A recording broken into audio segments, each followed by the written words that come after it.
Story शुरू करने से पहले मैं आप सबसे एक रिक्वेस्ट करना चाहता हूँ कि प्लीज मेरे चैनल को सब्सक्राइब करें, वीडियो पसंद आए तो वीडियो पे लाइक करें और जितना हो सके अपने फ्रेंड्स को शेयर करें। इससे मेरे चैनल को सपोर्ट और आपका प्यार मिलेगा, सो प्लीज कंसिडर इट।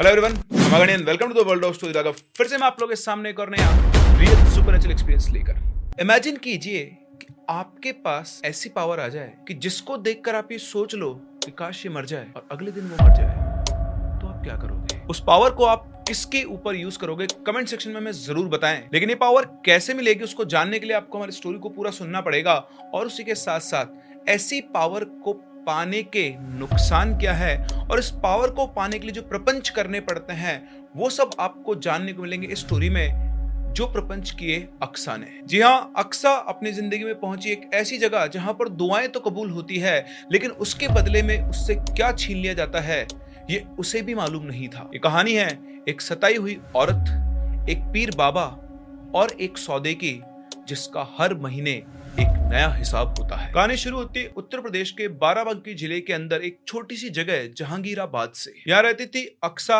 एक 32 साल की औरत जिसकी जिंदगी एक तूफान से कम नहीं थी।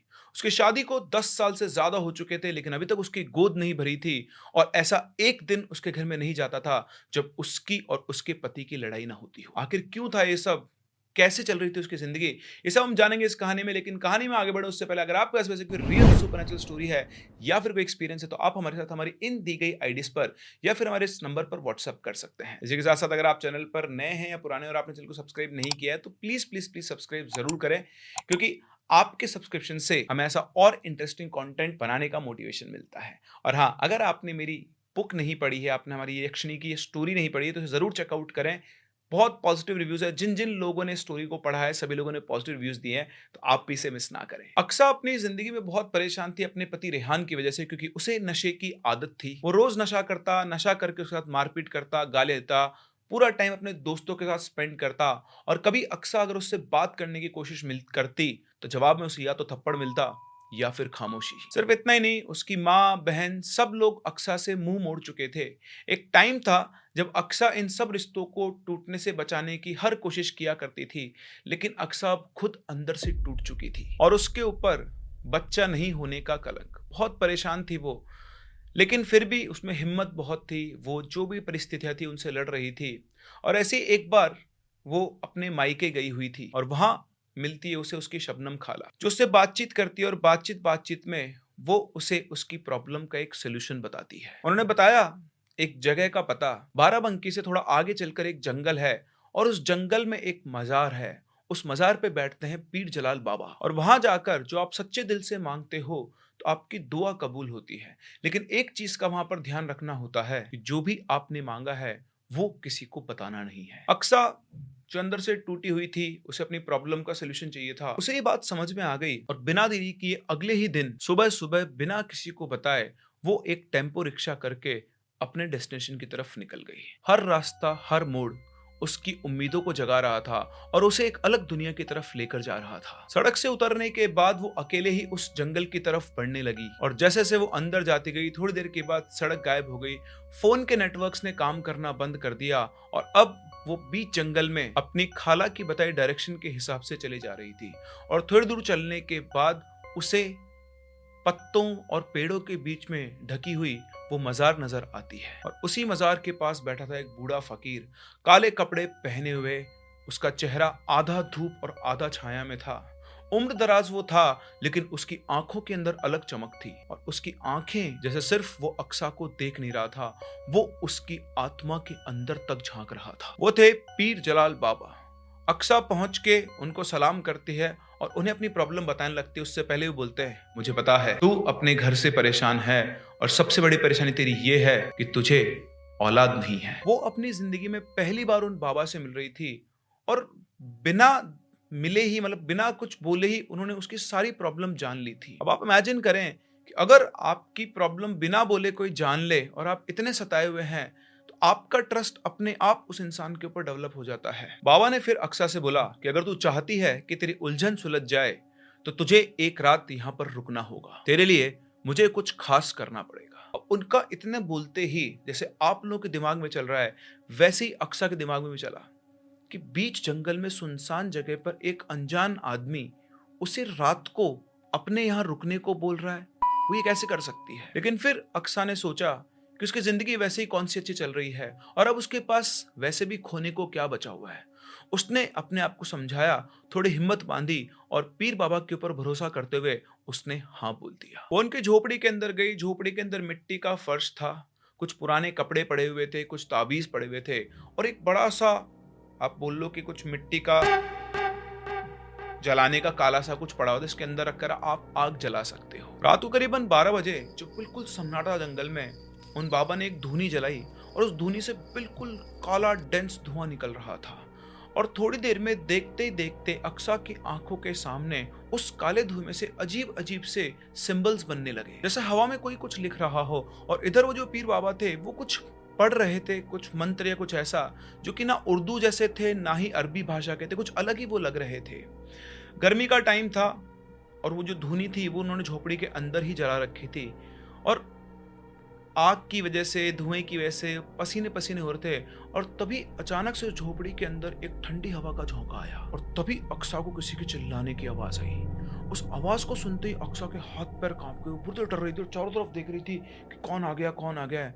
और तभी उसकी आंखों के सामने उसी धुएं से एक शरीर की शेप बनने लगी और फिर अक्सा के सामने वो आया। उस काली धुनी के बीच में से निकलकर एक काला साया सामने आया कि आदमी के जैसा, बिल्कुल काला साया, धुएं से बना हुआ, लेकिन उसकी आंखें जलते हुए कोयले की तरह लाल थी और वो जैसे हवा में फ्लोट कर रहा था, उसके पैर जमीन पर टिके हुए नहीं थे। अक्सा ने देखा कि जब वो साया सामने आया तो पीर बाबा ने अपनी नजर नीचे झुका ली, वो उसकी तरफ नहीं देख रहे थे।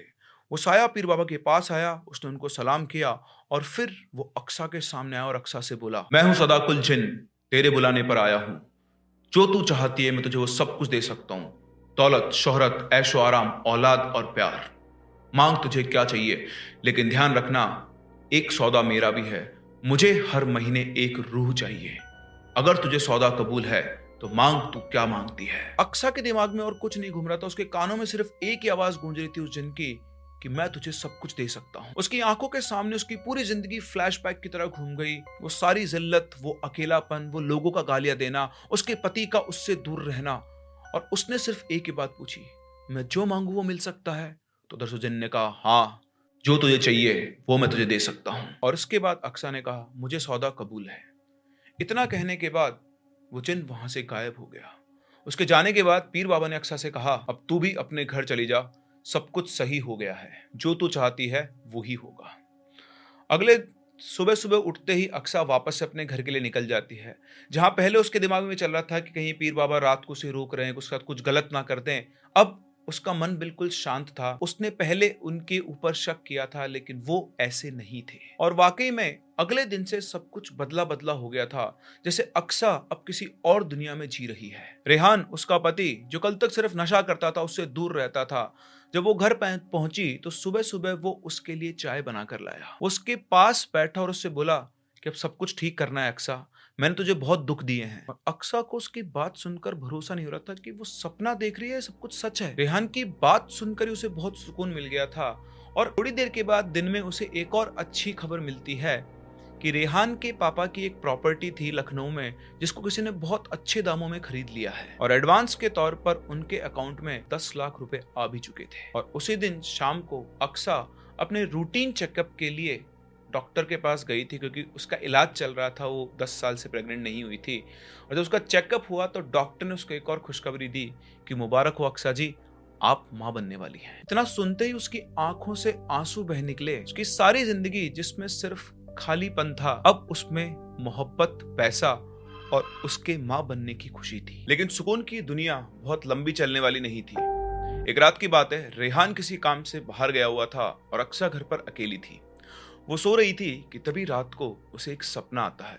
उस सपने में उसे वही आदमी दिखाई देता है जो पीर बाबा की झोपड़ी के अंदर से दिखाई दिया था। और वो आकर उससे कहता है, मैं तुम्हें अपना सौदा याद दिलाने आया हूं, 7 दिन बचे हैं और मुझे एक रूह चाहिए। सपना देखते एकदम से अक्सा उठती है, अपने चारों तरफ देखती है तो सब कुछ बिल्कुल नॉर्मल था।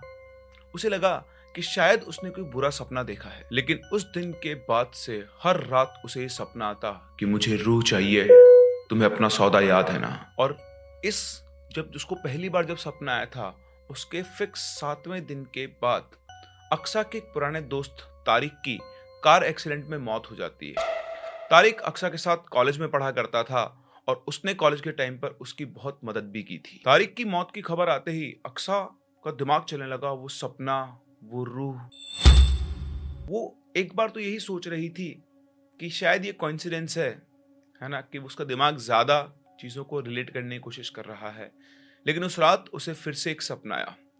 उस सपने में वो आदमी फिर से अक्सा के सामने आया और बोला, इस महीने का हिसाब हो गया, अगले महीने फिर मिलेंगे। उठते ही अक्सा समझ गई थी कि तारिक की मौत कोई कोइंसिडेंस या कोई एक्सीडेंट नहीं है, इस एंटिटी ने उसकी जान ली है। अब अक्सा का दिमाग फ्यूज हो चुका था, उसने एक्सपेक्ट ही नहीं किया था।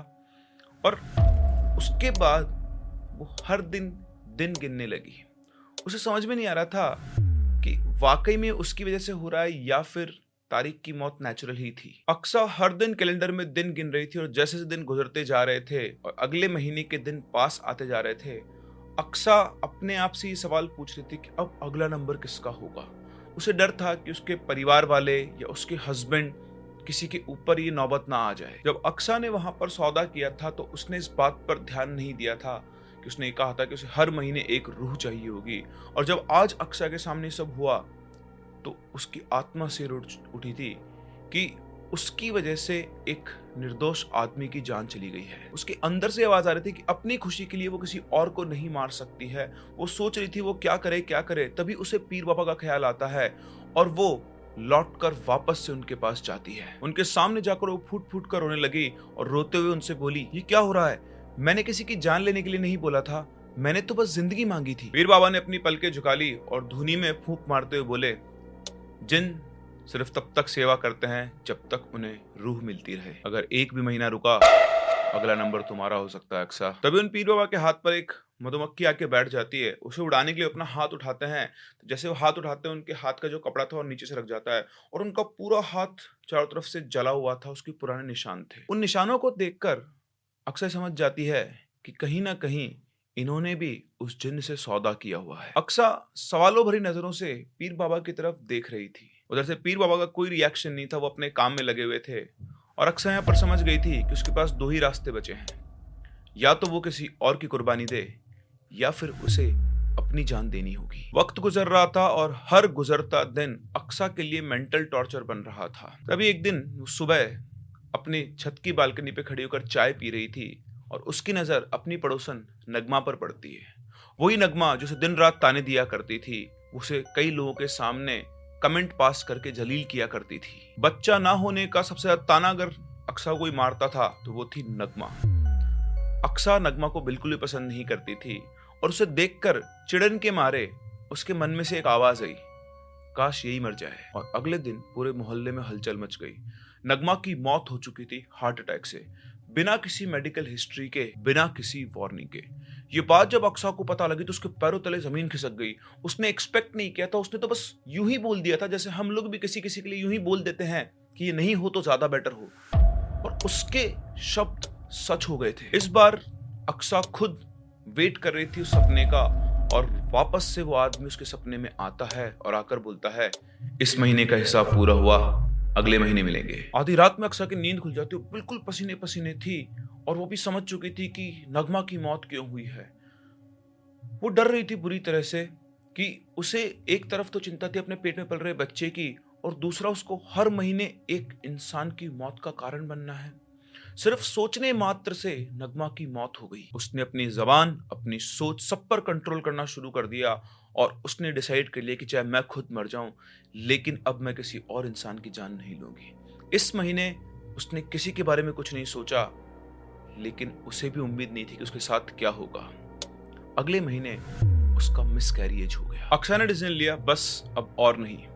उसकी एक दोस्त थी निहालिका, जो उसकी बहुत पुरानी दोस्त थी। उसने उसको अपनी सारी परेशानी बताई क्योंकि अक्सा को ये पता था कि वो पीर बाबा उसकी कोई मदद नहीं करेंगे, वो उल्टा शायद उनके जाल में फंस चुकी है। निहालिका ने अपने कॉन्टैक्ट्स के थ्रू पता करके उसे एक तांत्रिक के बारे में बताया। उनका नाम भोला बाबा था। वो शहर के अंदर पागलों की तरह घुमा करते थे और लोग उन्हें पागल बाबा ही बोला करते थे, क्योंकि उनका बिहेवियर भी कुछ ऐसा ही था। लेकिन बहुत कम लोग उनकी असलियत के बारे में जानते थे कि जैसा वो दिखते हैं वैसे वो है नहीं, और जो लोग उनकी असलियत को जानते थे वो उनकी पूजा किया करते थे। निहालिका के बताए अनुसार अक्सा उनके वहां पहुंचती है तो एक टूटी फूटी झोपड़ी के बाहर बैठकर वो बाबा चिल्लम पी रहे थे, और चिल्लम पीते पीते उन्होंने अक्सा को देखा तो अक्सा उनकी तरफ बढ़ रही थी। वो शायद अक्सा को देखते समझ गए थे कि अक्सा वहां पर क्यों आई है। चिल्लम का एक कष्ट लेकर अक्सा उनके सामने जाके खड़ी हुई तो चिल्लम का एक कष्ट लेकर उन्होंने अक्सा की आंखों में आंखें डालकर कहा, तूने सौदा किया है, मुझे फंसाया गया है। उनकी ये बात सुनकर अक्सा को थोड़ा शौक सा लगा, लेकिन ये चीज वो पहले भी एक्सपीरियंस कर चुकी थी। पिछली बार भी उन पीर बाबा ने बिना कुछ बोले उसकी प्रॉब्लम को जान लिया था, और इस बार भी ऐसा ही हुआ, लेकिन इस बार अक्सा सतर्क थी। अब उसे भरोसा इतनी आसानी से नहीं होने वाला था, लेकिन फिर भी परेशानी में वो बहुत ज़्यादा थी। उसके पास कोई और सोल्यूशन नहीं था। वो उन बाबा के पास बैठती है और शुरू से लेकर अंत तक उन्हें सारी कहानी सुनाती है। सब सुनने के बाद बाबा अपनी आंख बंद कर लेते हैं, और थोड़ी देर के बाद जब वो अपनी आंख खोलते हैं तो अक्सा उनकी आंखें देखकर घबरा जाती है, जैसे सारा खून उनकी आंखों में उतर आया हो। उनकी आंखें पूरी तरह लाल हो चुकी थी, और फिर वो अक्सा की तरफ देखकर बोलते हैं, ये कोई आम जिन नहीं है, ये इफरित है, अग्नि में जलता, आजाद और सबसे खतरनाक जिन। इसे ना तो वजीफे रोक सकते हैं, ना कोई तालिस्म। अगर इसे कोई रोक सकता है तो वो है इसका अपना नाम। बाबा की बातें सुनकर अक्सा को अपने कानों पे विश्वास नहीं हो रहा था, लेकिन फिर उसने चीज़ों को धीरे धीरे कलेक्ट करना शुरू किया। तो उसने याद किया कि जब वो पहली बार उन पीर बाबा के पास गई थी और वो जिन जब उसके सामने आया था तो वो उस आग की धुनी में से बाहर निकल कर आया था। बाबा के हाथों पर जले हुए निशान और उसके दोस्त तारिक की जो मौत हुई थी वो भी उसकी कार में आग लगने की वजह से हुई थी। इन सब चीज़ों के साथ आग रिलेटेड थी, और कहीं ना कहीं उसे भोले बाबा की बातों पर विश्वास हो रहा था। तभी उसे याद आता है कि उस आदमी ने, उस जिन ने अपना नाम सदाकुल जिन बताया था, और उसने ये बात भोला बाबा को बताई तो बाबा हंसते हुए बोले, ये उसका नाम नहीं, ये उसकी पदवी है। जैसे आर्मी के अंदर रैंक होती है, कर्नल हो गए, ऑफिसर हो गए, ये उसकी पदवी है, उसका असली नाम कुछ और है। अगर तू उसका असली नाम ढूंढ पाई तो वो तेरा हो जाएगा, जो तू कहेगी वो करेगा, लेकिन अगर नाम में गलती हुई तो वो धीरे धीरे तुझ में समा जाएगा और तुझे भी खत्म कर देगा। अक्सा ने अपनी आंखों में आंसू भर के पूछा, लेकिन मुझे उसका नाम कैसे पता चलेगा? तब भोला बाबा ने अक्सा के पेट पर हाथ रखा, अपनी आंख बंद की, अक्सा के सिर पे तिलक लगाया और कहा, तेरे पेट में ये जो जीवन पल रहा है उसमें वो शक्ति है, पर याद रखना, जिस दिन उस जिन को शक हो गया कि तुम उसका राज ढूंढने की कोशिश कर रही हो, वो पहले तुम्हारे दिमाग पर हावी होगा और फिर तुम्हारे बच्चे पर। बाबा की बात सुनकर अक्सा थोड़ी चौंक जाती है, बोलती कि बाबा, लेकिन मेरा बच्चा तो गिर चुका है। तो आप बोलते हैं, सिर्फ एक बच्चा गिरा है, दूसरा नहीं। ये बात सुनकर अक्सा शॉक्ड हो जाती है। बाबा से वहां से जाने को कहते हैं, वो जाती है और सीधा पहुंचती क्लिनिक पर और अपना चेकअप करवाती है, और वो रिपोर्ट देखकर, रिजल्ट देखकर उसको विश्वास नहीं होता कि दुनिया में ऐसे लोग भी हैं जो कह दे वो सच होता है। वाकई में अक्सा प्रेग्नेंट थी। अगले दिन वापस से वो बाबा के पास पहुंचती और बताती कि आप जो कह रहे थे बिल्कुल सही था, लेकिन अब आप मुझे बताइए कि मुझे करना क्या होगा, क्योंकि अब उसको उनकी बातों पर विश्वास हो गया था और जो वो कह रहे थे वो करना चाहती थी। बाबा ने उससे कहा कि इसकी शुरुआत जहां से हुई थी वहीं पर जाकर सब कुछ मिलेगा। अक्सा बाबा का इशारा समझ जाती है और उसके बाद वो पहुंचती है उस झोपड़ी पर, लेकिन वहां वो पीर बाबा 24 घंटे रहा करते थे। उसने धीरे धीरे उस जगह की रैकी करना शुरू की, और तब उसे पता लगा कि हर जुम्मे की नमाज पर वो झोपड़ी खाली रहती थी, और मौका देखकर वो उस झोपड़ी में घुस जाती है और वहां पे वो अपना सर्च ऑपरेशन चलाती है। वहां उसे कुछ भी नहीं मिलता, लेकिन किताबों के ढेर में फाइनली उसे एक किताब मिलती है। एक किताब जिसमें जिन्नों के बारे में बहुत कुछ लिखा था, उनकी पदवियां, उनके निशान, उनकी पहचान, वो कैसे बने, वो क्या करते हैं, कैसे वो इंसानों से नुकसान पहुंचा सकते हैं, सब कुछ इस किताब के अंदर लिखा हुआ था। अक्सा वो किताब को फटाफट छानने लगती है, पढ़ने लगती है, और एक पेज पर जाकर रुक जाती है जहां पर उसको वैसा ही डिस्क्रिप्शन मिलता है जैसा उसने अपनी आंखों से देखा था, और साथ ही उस जिन का नाम लिखा हुआ था, निमता, एक आजाद जिन, लेकिन जिसको उसका असली नाम मिल जाए वो उसका बंदी हो जाता है और अगर नाम में कहीं गलती हो जाए तो वो इंसान मौत की दावत बन जाता है। अक्सा वो किताब लेकर वहां से चली जाती है और सीधी पहुंचती है भोला बाबा के पास, उन्हें सब कुछ बताती है। भोला बाबा वहीं पर मिट्टी के अंदर 3 लकीरें खींचते हैं और उसके बीच में अक्सा को बिठाते हैं। उसके हाथ में एक बॉटल देते हैं, इसमें पानी भरा हुआ था, और उससे कहते हैं अगली बार जब वो आए तो उसे इसी नाम से पुकारना और कहना तुम्हें तुम्हारा असली नाम लेकर बुलाया गया है। अगर वो नाम सही है तो वो तुम्हारी जंजीर बन जाएगा, लेकिन अगर नाम गलत हुआ या उसे बोलने में गलती हुई या उसने तुम्हारे इरादे भांप लिए तो तुम्हारे शरीर में आग लग जाएगी, लेकिन तुम मर नहीं पाओगी, तुम बस चलती रहोगी जैसे वो पीर चल रहा है। बाबा की बात सुनकर अक्सा बोलती वो पीर? बाबा बताते हैं कि हाँ, उसके शरीर पर जो जलने के निशान है वो उस जिन की वजह से ही है जिससे वो अभी भी जूझ रहा है। उनकी ये बात सुनते ही अक्सा समझ जाती है कि उस पीर ने उसे इस सौदे में फंसाया है ताकि वो खुद उससे निजात पा सके। बाबा अक्सा को और भी बहुत सारी चीजें बताते हैं करने के लिए और फिर अक्सा वहां से चली जाती है और रात को 11:30 बजे अपने घर से निकलकर एक सुनसान जगह है जहां पर कोई उसे ना देखे वहां जाकर बैठ जाती है और फिर वहां पर एक दिया जलाती है और बाबा ने उसे कुछ मंत्र पढ़ने को कहे थे, उन मंत्रों को वहां पर बैठकर वो पढ़ती है। बाहर सब कुछ शांत था, तभी एकदम से वो दिया बुझ जाता है और दिया बुझते ही अक्सा चारों तरफ देखने लगती है तो उसे अपनी आंखों के सामने काला धुआं इकट्ठा होता हुआ दिखाई देता है और थोड़ी देर में वो धुआं उसी इंसान का रूप लेता है। जमीन से करीबन 6 इंच ऊपर एक इंसान की शेप में वो काला धुआं था जिसकी आंखें लाल चमक रही थी और वो एक बिल्कुल कर्कश सी वाणी के अंदर बोलता है अगली रूह कहाँ है अक्सा? अक्सा का पूरा शरीर डर से कांप रहा था, उसके मुंह से लफ्ज नहीं निकल रहे थे, फिर भी हिम्मत करके थरथराते हुए होठों से उसने उस नाम को लिया, कल ने बता मैं तुझे अपने असली रूप में बुलाती हूँ। एक पल के लिए सब कुछ शांत हो गया, जैसे अगर आप एक कॉइन भी गिरा दो तो उसकी आवाज भी गूंज गूंज कर आपको साइलेंस का अंदाजा बता देगी। वो काले धुएं की शेप एकदम से नीचे बैठ जाती है, अपना सिर अक्सा की तरफ झुका लेती है। अक्सा ना आव देखती है ना ताव, उसके बैठते बोलती है मेरा सौदा तुमसे खत्म। और उसके बाद भोले बाबा ने उसे जो पानी दिया था उस पानी को हाथ में लेकर उस पर छींटे मारती है और छींटे मारते ही जैसे गर्म तवे के ऊपर पानी डालते हुए धुएं में गायब हो जाता है, ऐसे ही वो काले धुएं में बैठा हुआ आदमी एकदम से वहां से गायब हो गया और फिर चारों तरफ बिल्कुल शांति हो जाती है।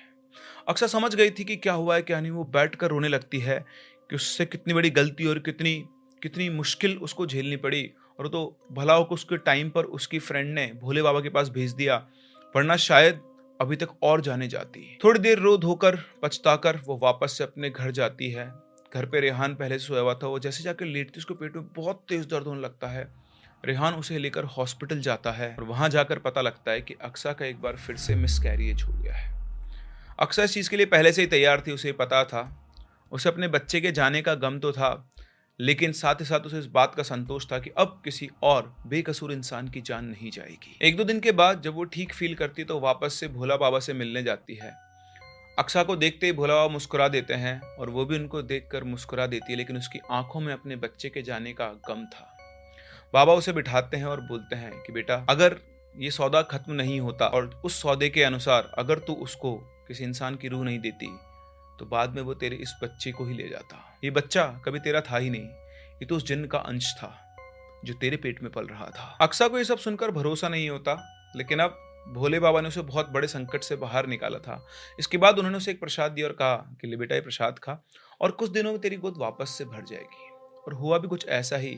इस इंसिडेंट के करीबन 2 महीने के बाद अक्सा फिर से प्रेग्नेंट हो गई और उसकी जो भी गई हुई खुशियां थी वो वापस आ गई और इस तरह अक्सा एक बहुत बड़े जाल से बाहर निकलती है। अक्सा जो कि एक परेशान लेडी थी, जिसको उसके समाज ने, आसपास के लोगों ने, परिवार वालों ने ताने दे देकर इतना बेबस कर दिया था कि उसने एक सुपरनैचुरल रास्ता चुना अपनी जिंदगी को सही करने का, अपने पति का प्यार पाने का, एक बच्चा पाने का और जमाने को दिखाने का कि वो गलत नहीं है। इस चीज को साबित करने के चक्कर में वो एक इंसान के पास पहुंची जो पहले से ही इस सौदे के अंदर फंसा हुआ था और वो किसी ऐसे इंसान को ढूंढ रहा था जिसके ऊपर ये सौदा लाद कर वो बाहर निकल जाए। और उस टाइम पर उस बाबा को मिली अक्सा और इस तरह से वो इस जिन्न के जाल में फंसी। वो तो भला हो कि उसको सही टाइम पर भोला बाबा मिले जिन्होंने उसे इस प्रपंच से बाहर निकाला। तो ये थी कहानी अक्सा की और यही मैसेज है अक्सा का सबको कि किसी पर भी बहुत जल्दी भरोसा ना करें। जब आप परेशान होते हैं, जब आप मुसीबत में होते हैं, तो आपको कई ऐसे लोग मिलते हैं जो आपको ये उम्मीद दिखाते हैं कि वो आपको इस सिचुएशन से बाहर निकाल लेंगे। बट एक बात ध्यान रखना, ऐसा कोई भी इंसान जो आपको मिलता है, वो सिर्फ अपना उल्लू सीधा कर रहा होता है। अगर उसका मतलब वहाँ से निकलेगा, तो ही वो शायद आपकी मदद करेगा। ऐसे बहुत कम लोग हैं जो मुसीबत में फँसे हुए आदमी को वाक़ई में उस मुसीबत से बाहर निकालना चाहते हैं। वरना मुसीबत में फँसे हुए आदमी का फ़ायदा हर कोई उठाना चाहता है। तो ये थी कहानी अक्सा की। आई होप आप लोगों को ये कहानी समझ में आई होगी, पसंद आई होगी। अपने व्यूज़ हमें कमेंट सेक्शन में ज़रूर बताएं। हम लोग मिलते हैं अपनी अगली कहानी में। तब तक के लिए keep loving and keep listening.